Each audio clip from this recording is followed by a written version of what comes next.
Hello everybody. We're going to see if this works. A couple of things. First thing is, thanks to everybody for all of your wishes. You get well wishes and concern that you've had for me because I've stepped back from the community for a while. I'm not returning to full duty, and I won't be for a while. I've got things I've got to sort out, which I should have sorted out before I started. But I kind of, like a lot of things, I rushed into it a little bit, and that's nobody else's fault. It's mine. I should have talked to my partner before I started approaching other testifiers to mentor me, and I should have approached my partner before I even started making the videos. But we've both been through a lot, and it was important. I can see how it happened, and I've got to fix it. A bit of advice for anybody of you out there. I mean, make videos all you want, but before you publish, anything that you need to get done, it's best to do it before you publish. Just hasn't been the right time for me to discuss it with my partner, and so I feel like I'm leading a kind of a double life. The very thing that my mentor said that they try to avoid. What do I do? So this video is going to be up for a few days, just to let people know it's here, and then it's also going to be hidden away with all the others in the discussion page, and people better find it. I'm making a video today for 2 or 3 reasons. I've had a lot happen since I've seen you all last, or since you've all seen me last.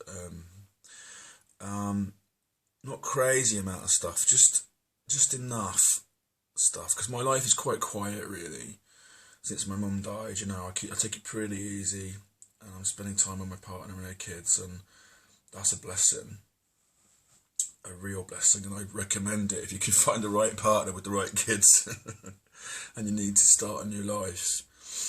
It really has been good for me. It's been difficult at times, but it's been good. I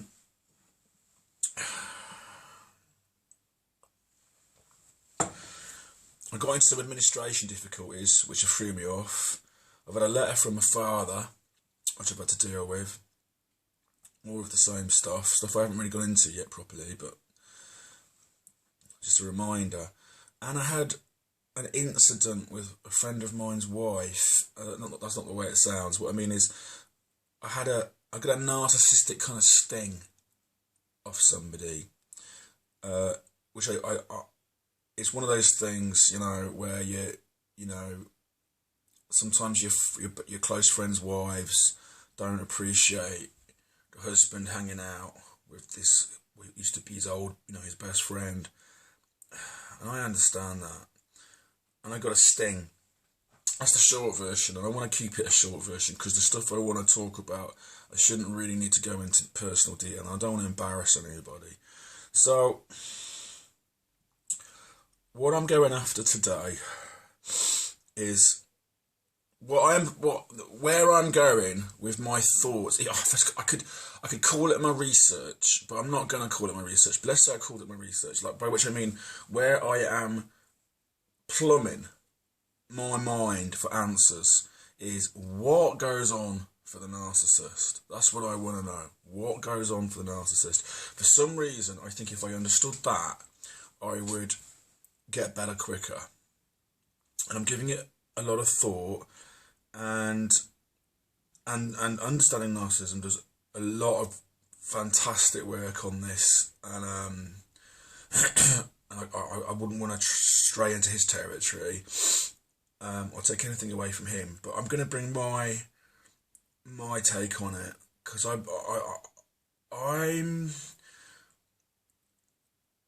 I'm thinking I'm beginning to get an idea. I had to read through my correspondence from my dad the other day for a reason, because I've had another letter and I've had to respond to that. I know for a lot of you, you're thinking that breaks the no contact rule, and of course it does. But the way to handle a narcissist when you're forced to have contact, you've got to remember I'm living in my deceased mother's house. This isn't my place. I've not been well enough to move out, and there's just been too much stuff that's gone on with my partner and her health and demands like that, it just hasn't been possible to get organised. And even if it did, there's a whole host of reasons. I'm kind of locked in here for the time being, and things may get worse. But I'm beginning to notice, I might regret saying this, I hope not, but I seem to be weathering the triggering phase now. I seem to be good for the fight at the moment, but I'm not fighting. I just mean I can take a sting, I can take being triggered, I can take being, and this is where I'm going to go with it, I can take being narcissistically injured. And as some of you will know from my previous videos, I'm very much, still got that cough, I'm very much concerned or considering or of the opinion that us narcissistic victims have a kind of a narcissistic makeup of our own.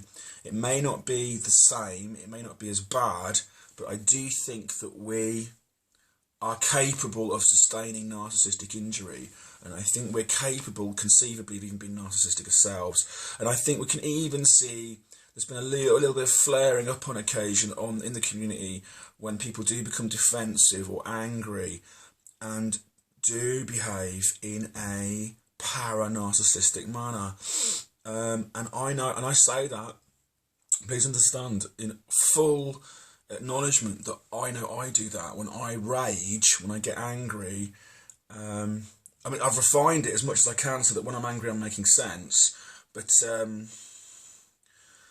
is there really that much difference between a victim of narcissism getting angry and a narcissistic bully getting angry?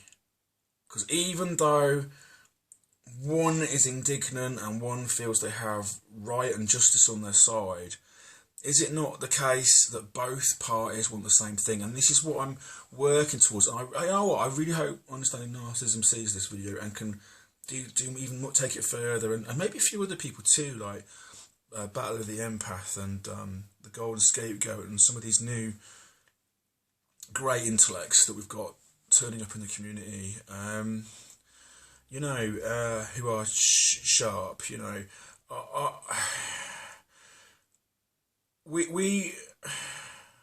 I know now I've understood it, that I sustain narcissistic injuries. I'm very happy to be educated about that. Like, for example, some people may say, no, that's being triggered, it's not the same thing at all. But no, I do, because I think I understand narcissistic injury now. I think that's what I get. And my friend's wife we came back from the pub, and we were all staying at my friend's mum's house, and I've been going there for years and years. I've been friends with the family for decades, and this is one of the few occasions on the night that me and my best friend went to the pub, his wife was going to be in the house, and we came back, and I got into one of those conversations like you do when you come back late from night, where something I said was misunderstood, and suddenly realising I'd been misunderstood and that people were responding to the misunderstanding and not what I meant, I started to speak more loudly to try to,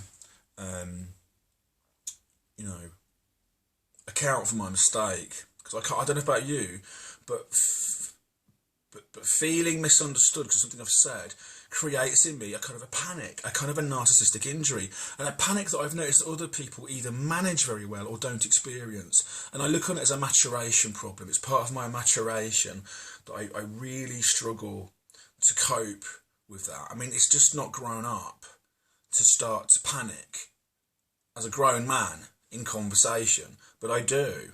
And being drunk and unguarded, my panic began to get the better of me, and I began to talk more and more loudly, at which point, of course, the wife was annoyed and came in and shut an adjoining door, one of two adjoining doors, in kind of protest, and I felt really bad. And I noticed that when I was triggered or had this injury, that I handled it much better than I thought. And I spoke to my best friend and said, I feel really bad now. And he said, don't worry, she'll forget about it tomorrow.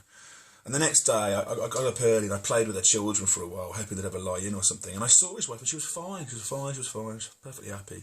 But later on in the middle of the day, there was another incident, and I was trying to use the microwave, which I wasn't used to, and she got all involved in it. and she started showing me how to use it, and I was getting by. I just needed to be left alone to do it, and she went through how it worked, and I still couldn't really figure it out. It was one of those really complicated ones. You know, the microwave I've got here in my house has got 2 dials on it, and that's it. This thing is like, it looks like something out of Star Trek: The Next Generation. You know, it's just nuts, and I just couldn't. And on top of that, what had been wrong with it is if you don't turn it off properly, you can't do anything with it anyway. Like, if you don't cancel the program, so it wouldn't do anything. Anyway, and she was just being really patronising, and she said, look, well, should we go through it all again? Like that, and I just said, oh, good, you know, like, to let her know, like, and let me, because I just couldn't stand it. And she walked out of the room, cross, because I just sort of, you know, put a stop to her little cooking lesson, or whatever you want to call it, you know, the little, you know, her little kind of seminar, you know, and it was, I don't know why she does things like that. And it wasn't her house, by the way, don't forget anything. It wasn't like I was in her house, I was in her, you know, I was in her husband's mother's house, where I've been welcome for decades, you know. We all meet there, because it's a kind of, it's equidistant from where they are now, sort of thing. And then she came back in the room and had a pipe at me for, like, making a noise at night. So this is 7 hours after she got up, right? She said, first thing I did when I saw her that morning was ask her if she wanted a cup of coffee. I didn't apologise, because I thought maybe it was better not to bring it up. And although it was selfish and thoughtless, it wasn't intended. It was an accident. You know, I was acting in an unguarded manner, and I'd be annoyed if somebody woke me up, especially when they've all gone out and had a good time and I've stayed back with the kids and stuff. I understand it completely, but I see my friend hardly ever. They live abroad, that's why we have to meet at his mum's house. She's got the bigger part of him. I get to see him twice a year, maybe, you know, for a couple of days, maybe.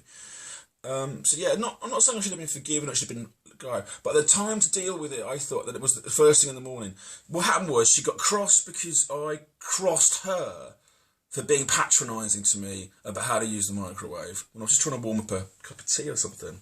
A cup of tea I was trying to warm up, because I just gone to the door to let her in when she'd gone out to get some shopping. I was helping get the shopping in. Just to contextualise it even further. And she was very rude, you know, not rude, she was spiking me. And I basically said, oh, look, this is what happened. And it went a couple of rounds, but in the end I said to her, look, it's just normal when we come back from the pub. You're not normally here, you're normally at your friends, you know. She normally goes to see her friend on the night we go out to the pub. And I said, I just forgot myself, you know. And she said, oh, so it's my friend's fault then, for not being free for me to see today. And I just thought, jeez. And I said to her, it's anybody's fault, is it? It's just one of the things that happened.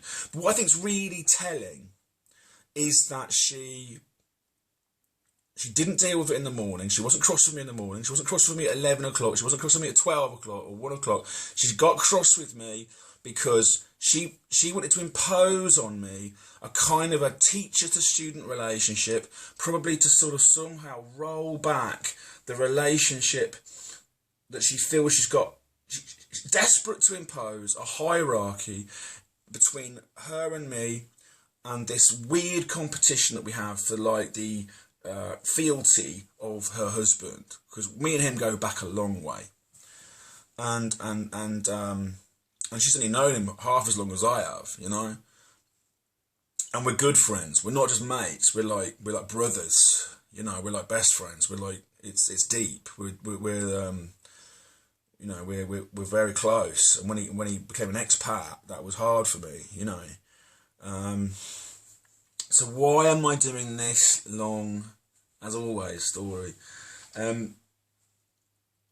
I've been asking myself, what flea buzzed in her brain to make her want to give me the how to use the microwave seminar?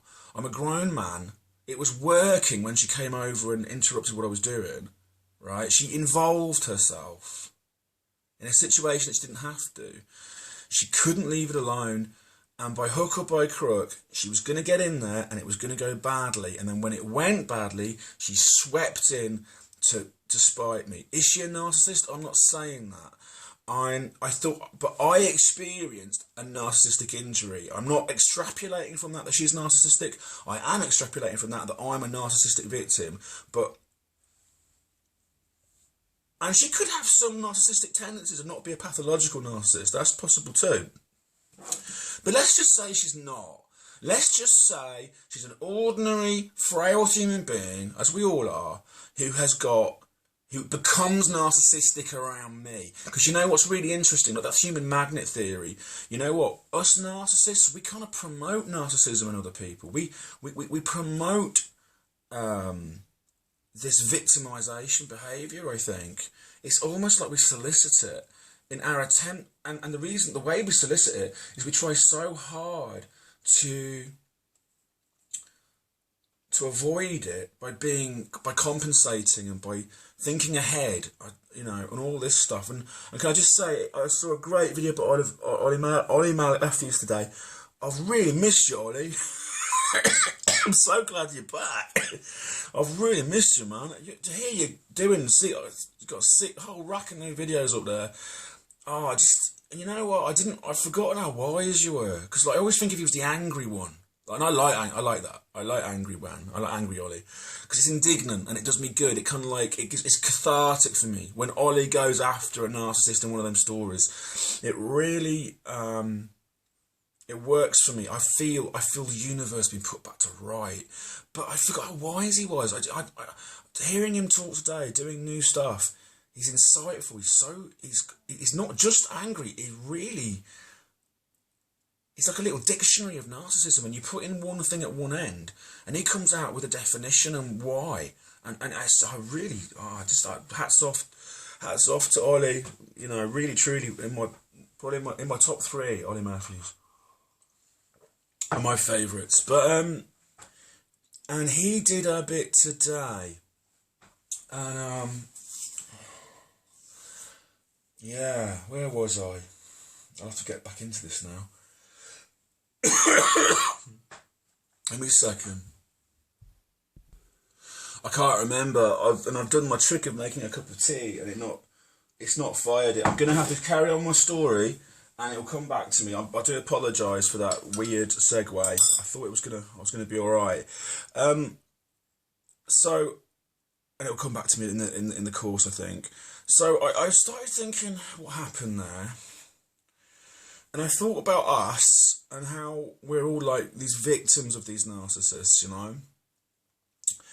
And what I think we're trying to do when we're not ourselves falling prey to our own anger, or those of us that do, it might not be everybody. I think some of us, I see it in myself, I see it in other testifiers, but it might not be all of us. But I know what I try and do is just get from one end of the day to the other, the week to the other, of the month to the other, without having a horrible time, without having horrible triggering flash fire experiences. I'm trying to have a peaceful life. It's coming back to me, the Ollie thing. The phone call with the mother. Somebody asked Ollie to do a phone call analysis, as he famously started his channel, and quite rightly so, with his phone call from a narcissistic mother. And this very, very together contributor to the community had recorded a phone call with her narcissistic mother where she tried to put her on the spot. And between the two of them, they analyse what the contributor through pushing and questioning her mother and trying to get her to reveal herself, her duplicity and her true nature as an abuser. And between this extraordinary woman's guile and Ollie's dictionary, encyclopedic ability to quickly dissect what we're hearing, I had this. It was another lesson for me. This is a bit of an older video, this one. I just happened to ended up on my playlist when I was going through Ollie's stuff. I had this moment when I just suddenly thought, haven't these fucking narcissists got anything better to do? Because the thing is, right, we just want to survive. We are trying to hold on to our peace, our serenity, our composure, right? Which has been tested and disrupted. And at our most serene and most composure is like a worried it's a type of dog I'm thinking of. I can't think of the name of it. You know, we're like that little dog, those little dogs that have got those really rapid heartbeats. What are they called? Terriers or something? Jack Russells. We're like little Jack Russells, even with our most relaxed, with that little heartbeat going, you know what I mean? Because we've been completely, and I realised two things. I'm going to have to use so many examples to tell the story, and I'm going to digress, and it's going to be just one of them Mr. WTF digression fests. I remember being young and Frankie Goes to Hollywood had come out, and this was the first really big band that I experienced as like a young teenager that became huge, you know, when I was old enough to really dig it, you know. And I thought the records were amazing. I thought Two Tribes I still do think Two Tribes is sonically one of the most impressive pieces of pop music ever recorded. Even though it's broad and it's a little bit silly, it's phenomenal, you know. And Holly Johnson was the toast of the town. He was the hero of the day. He was another guy that was, you know, surfing on the top of pop music, and he turned up on all these shows, these interviews, and being a family in those days, it doesn't happen so much anymore, but you watch TV together as a family, and he was on some kind of panel show or something, and he was talking, and I just thought he was amazing. I mean, he was thoughtful. He was amusing, and his replies were considered, and he had a way of talking, and so he was kind of like one of my first heroes, you know. And I was joking about this at the dinner table with my family, because even though I was narcissistically abused, I tried so hard to kind of overcome it. And I said something about, oh, when I grow up, I want to be like Holly Johnson. I didn't mean, I wasn't so much fixating on the sexuality side of it. I just thought he was a great pop star, you know. And how 21st century of me was that, you know? So, hey, kudos to me. And my father said, you will never be as composed as Holly Johnson. Let's go over that again. You will never be, here it comes, look at the word, as composed as Holly Johnson. Now, he was right in as far as my nature at that time was very frenetic, and my approach to things was very disparate, and I was all over the shop. But that's because he made me like that. You see, I was constantly being upset. I talked about it in a previous video when I said it's like you've just spent 3 hours, you know, like putting a jigsaw puzzle together, and they come along and knock it out of your hands and leave. That was my life. That was the emotional air raid, you know? The upset. And then they leave. They find a way to get in there and piss you off. And in a funny way, that's kind of what happened with my friend's wife. Cheers. Make a cup of tea when you're watching my videos, because I'll always be drinking one, man. And, well, it's not as good as the last one. Still, I didn't make it under such good circumstances. And this is what I've got for you today. I know it's taking me 20 minutes. I know I take a long way around. I do apologise. It works for some people. I've had to fight and hard to scale myself down from the high echelons of near panic attack to something with a regular heartbeat. Okay, it's taken 20 years, 25 years of hard work. And when my mother died, after 7 years of me looking after her, two of which were a hell on earth. Not the last two, the two in the middle. The last two, she was bedridden, and a lot of my responsibilities then were, in a way, that's kind of a weird way it works. And when the upset started with my family, once she was in the ground, and then people started talking about money, and I rang my father up, didn't get through to him, but he knew I'd rung, because he must have gone in and dialed what in this country is the equivalent of star 69, what in your country would be star 69, we've got a different number here for that. I found out I'd rung, he was on to me like white on rice, tracked me down. I think he rang my mobile. I was at my partner's by then. And I made a conversation on the phone, and that's when the bullying started. And he basically bullied me for 3 phone calls over the course of the next 4 or 5 days until he went too far, ringing me up first thing in the morning one morning, demanding to know why he'd been given bills to pay, for fuck's sake. You got to understand that all the state benefits I was on were winding down. I had no money, and this was all because I'd rung him up to say, look, I've heard that there's trouble brewing about money now that Mum's dead, right? I don't want to get into that. Just keep everybody happy, and I know you'll sort me out. That's what I rang him to say. I didn't get to finish that sentence. He went off on one, and I've gone into this in another video. But that's a bit, we've revisited that briefly. And I look back at that behaviour. You've got to understand, this man had 10 years of peace because of what I did. Because you got to realise, I looked after my mum remotely before I moved in. I lived the furthest away, but I talked to her on the phone regularly. I organised shopping for her. And when it was time for her appointments, I came all the way, a 4-hour journey to come and take her to appointments, blah, blah, blah, look after her for a few days and go back. And all of this stuff. And that may have been a factor in the breakdown of my relationship that I had at that time. Living with quite a wealthy person. I didn't have to work. All my, because I wasn't well enough to work, by the way. But money wasn't a problem for her. My family interfered with that. You see, they took something that was like a placid and calm, and they interrupted it.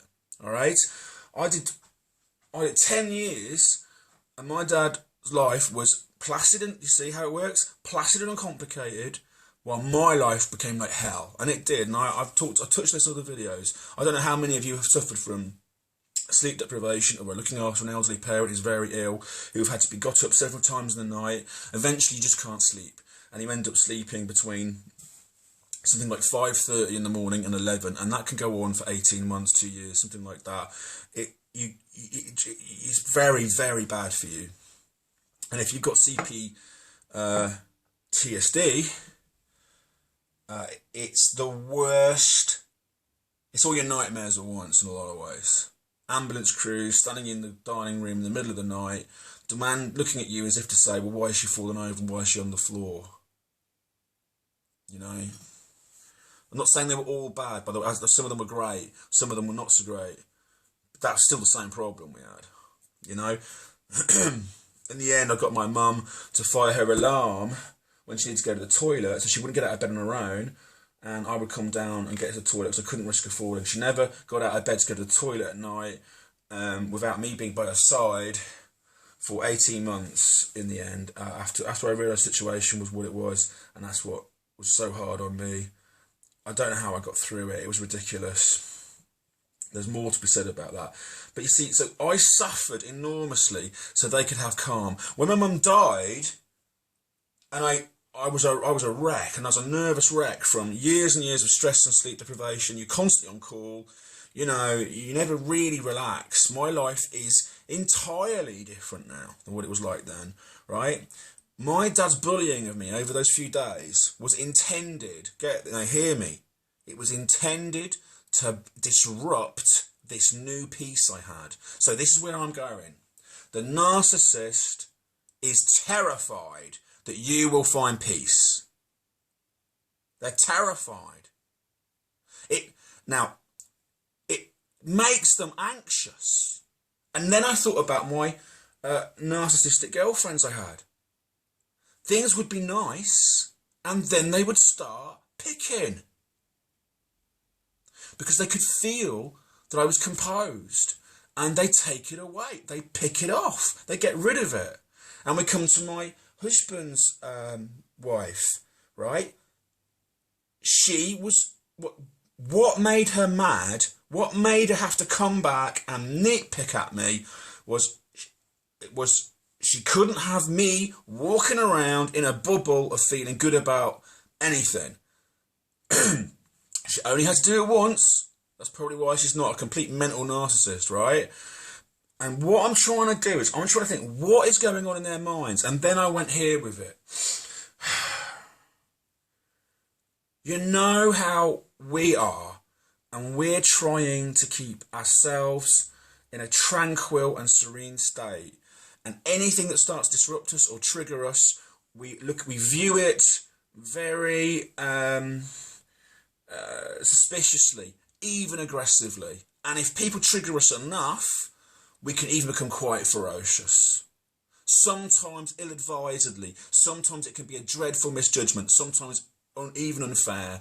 But I will roar like a lion if somebody is going to make me feel the way I used to feel looking after my mum. Okay, that anxiety. I can't go back. That's the good thing about getting better. You can't go back. If you think you're going back, you will scream and shout to not go back. So here's what I think. You know the way we feel when somebody threatens our peace of mind with a narcissistic injury, and we want to scream and shout, and we could kill, I think, under certain circumstances.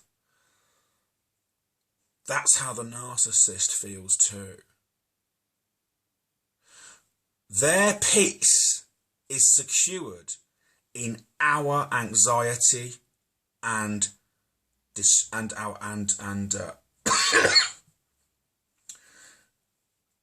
unease. Understanding narcissism says they like to keep you on a slippery slope. This is why. Because to them, it's like a seesaw for them. If we're at peace, I don't know if it's true, but they just automatically must be in hell. And they are as ferocious and as violent and as indignant and as willful in their desire to survive, to perpetuate themselves, to protect themselves as we are when we feel threatened. And that's my piece today. That's my idea for today, and I think you'll agree it was worth me.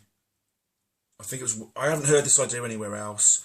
I want people to take this idea and do more with it in a tidier way, because my story, as ever, is like some kind of tatty ragdoll of a thing. But that idea was burning a hole in my head, and I had to get it out.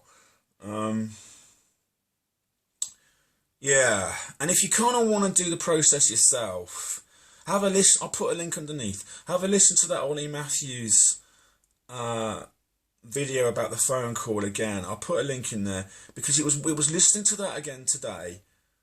You know, that it was the final piece in the puzzle that went click, and I thought, that's it. Yes, because this woman's mother, the victim kind of got her on skewered with her own logic. And what started the whole thing off is she'd made some remark to the grandchildren, this victim's children, in front of the mother, just to wind her up. And I thought, where does it come from? What possesses them to be so utterly and, unnecessarily vile? It's this. If we're at peace, if we're happy, if we're sanguine, I fucking bear with a fucking, got a fucking thorn in its fucking paw, man. And they think if they can just reach in and sting ya. Peace. See you soon.